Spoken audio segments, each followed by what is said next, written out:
Hello, welcome back to the channel. Today, we're diving straight into how you can use UPBASE for financial project management effectively. Let's get started. First off, sign into your UPBASE account. If you don't have one yet, head to their site to create one. It's free to start.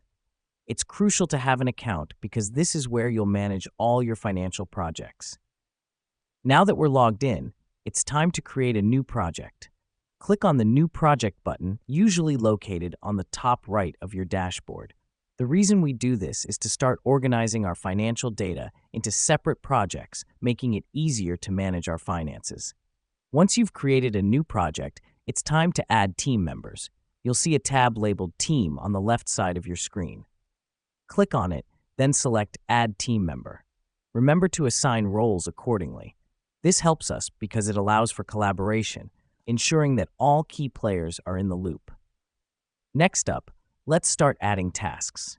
Navigate to the Tasks tab and click Add New Task. Assign each task to a team member and set deadlines. This is important as it helps you keep track of who is responsible for what and by when. Now, let's talk about the Budget tab. Here you can set your project budget and track expenses. This matters because it gives you a clear picture of your financial standing and helps avoid overspending. Finally, make use of the Reports feature. It provides you with detailed insights into your project's progress. Here's why this matters. You get to see how your project is performing and make informed decisions based on the data.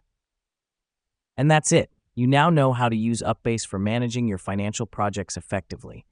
Remember, the key here is to work collaboratively and keep a close eye on your project's financial health.